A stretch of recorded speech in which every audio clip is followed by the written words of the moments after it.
You remember that movie, A Silent Voice, you know, the very successful one? Well, this is just that, but in 12 episode anime format. You know, I had to include some wholesomeness in this season that is just full of degeneracy, and this right here is it. It's called A Sign of Affection. And yes, it's a romance anime, and if you saw my last video, you might know that I like romance quite a bit, so let's get to it. So there's this deaf girl named Yuki, and she's essentially like a blank slate, a no-life, if you will. I mean, this girl has not done jack shit in her life whatsoever. This girl's like the living, breathing definition of pure and innocent. Doesn't go nowhere, doesn't really talk to anyone, only has one friend named Marine, and really doesn't do anything besides go to school and do her work, you know? She lives in the background. In other words, this bitch is an NPC, which the same can be said for quite a few characters in anime. Yuki's whole world was just black and white until one day this majestic looking K-pop star kind of guy rolls up on the train all cool and suave and adds color to her world, adds some life to it. Now, this anime isn't completely like A Silent Voice. There's no bullying backstory or any of that extra stuff for the first time that these two meet. And Yuki actually has hearing aids, so it's a lot easier for her to communicate with others to communicate with her. She understands other people perfectly fine. She even has her own internal monologue, but for some reason doesn't have an external one, which I find a bit weird, but hey, it's still a cutesy romance show, so I'm all in for it. This show, unlike A Silent Voice, where the main character in that movie is kind of like growing up and steadily learning over time how to treat a girl right, you know, how to not bully and stuff. No, this show from the get-go is a more mature take on being in a relationship with a deaf girl and navigating that whole thing that can seem like a minefield for quite a few people, but not for our guy Itsuomi here. Bro is a Chad in every sense of the fucking word. Try to name me somebody that you know who backpacks in foreign land and knows damn near 6 languages. He's your favorite polyglot's favorite polyglot, for heck's sakes. And even going back to Yuki, something that I like about her is that she actually has a set of balls on her. Asking for this guy's contact info in episode 1. The progress that I've seen in this show, even though there's only 2 episodes out at the time I'm making this video, it's amazing. You know, everybody's kind of trying to push it forward, and that's what I like. It's no beating around the bush, we get straight to it. And I think some other shows should take note of that.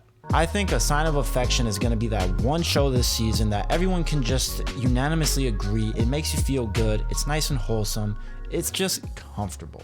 But now that that wholesome cutesy bullshit is out the way, let's get to the real sauce of the season. Gushing over magical girls is both a symbol of degeneracy and progress in the anime industry for this season. Degeneracy because, well, look at that face. Can you really tell me she's not thinking of something lewd or dirty?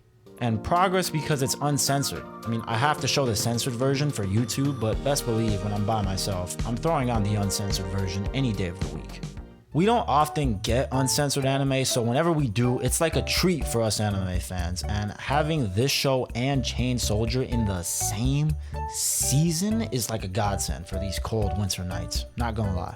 I hope we get to see more uncensored stuff in the future because, to be honest, it's just better. It's more immersive, more visually appealing. You know, the list can go on, but you didn't come here for an uncensored versus censored anime video. No, you came here for the peak of the season that is gushing over magical girls. We once again piggybacking off of the last show, we have an anime where the main character was an absolute nobody to start out with, and their whole world entirely changed just like that.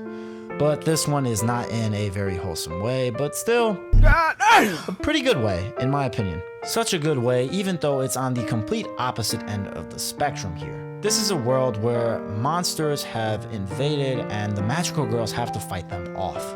And Hiragi here, our main character, she's the magical girl otaku. She dreams about them, she draws about them. Her mind's occupied by these girls like 24/7, and she actually has the dream to become one. Well, at least she thought she had the dream to become one, but ended up becoming their villain instead because it was simply her fate to do so.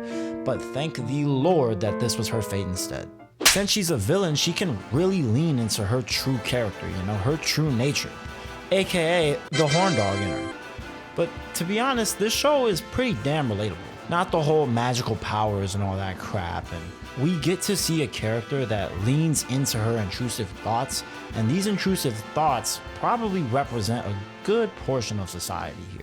It's a true pleasure every week going into my room, turning off the lights, locking the door, making sure I'm home alone, not in that order, and turning on this show every single week.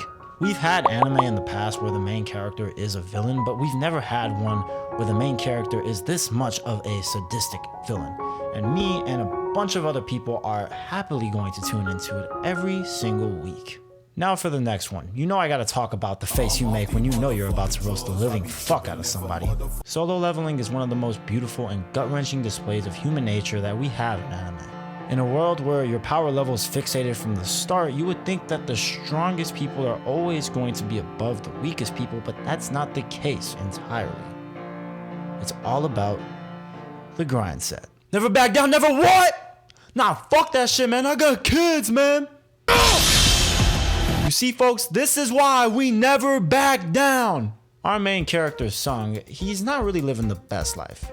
No job, no bitches, mom's in the hospital, dad's not in the picture, sister's got college to worry about. So what does he do? He becomes a hunter. Years ago, a weird portal opened up and monsters started coming through it. So being a hunter in this show is like joining the military branch designated to killing these monsters and sealing up that portal. The catch though is that once you join and your power ranking is decided, there's no changing that shit. It's like making a Snapchat username back in the day. You were stuck with that cringy ass name for the rest of your life. Sung got an E power ranking. He's at the bottom of the barrel here. Not just in power ranking, but quite literally at the bottom of the barrel. He is the weakest in the entire force somehow, some way. Can't even go on E rank missions on his own to save his fucking life. But even though there's a system in place that doesn't allow you to change your power level, there still might be some loopholes that he can take advantage of. I don't want to spoil the first episode for anyone who hasn't watched it yet, but long story short, there was a mission that went south and Sung ended up being the last man standing in the face of death here. All the other people that were on this mission with Sung, who are higher ranked than him, stronger physically than him, they all either died or they fled when they had the chance. But Sung is just in a higher place mentally than all of these other guys. Sung, despite being the weakest, somehow survived plot armor this mission and ended up in the hospital. And this is where one of the best training arcs would begin. Now, Short Kings, get on your tippy toes, rise up, because The Dangers in My Heart Season 2 is here. Yes, Season 2. Season 1 only came out a little bit ago, and now we got Season 2, boys. Let's clap it up. Clap it up for the short people out here, man. You guys can do it. Got faith in you all. I have a short friend, so I'm with you guys. The love train keeps pushing forward and shining its light on all of the emo guys who think that all they can bag are goth girls. But fear not, because they can actually bag magazine models who also have a really addictive foodie side to them. Well, at least in anime, they can bag these type of girls. Something I like about this couple, well, they aren't even a couple yet, but who fucking cares, is that they stand on business. You cannot spell standing on business without Yamada and Ichikawa in it. Something that shocks me about these two is how kind of grown up they seem and mature about this relationship that they seem, even though they're like, what, in middle school or some shit? It's a couple that cares for each other, and they show it, and they put the moves on each other as well. The second episode, No Homo, it had me bricked up for bro. Like, this gotta be some of the best progress that we've seen in the anime yet, and it's only gonna get better from here on out. It had me a lot more excited for Ichikawa than I already was. Yamada just keeps going ham with the moves she's putting on him episode after episode. Like, she's got me blushing through the screen, bro.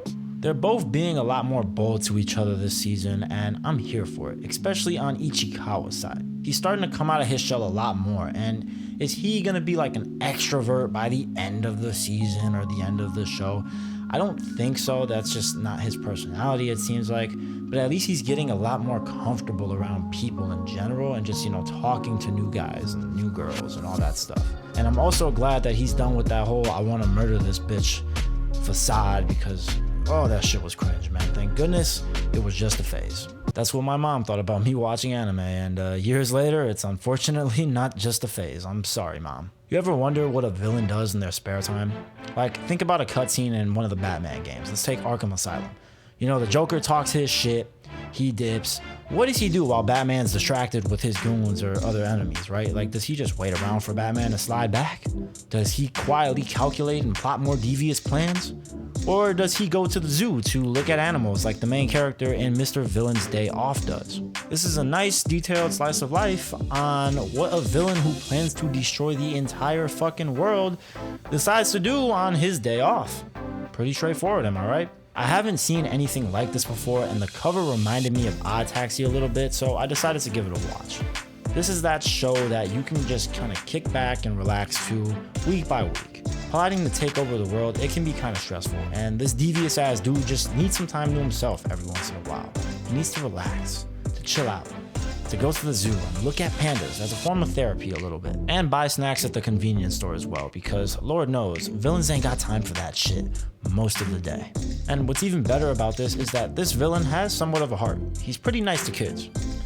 You don't really often see anime like this, so that's why I wanted to put it on the list for the essentials of this season. It stuck out to me, and hopefully it'll stick out to a lot of other people.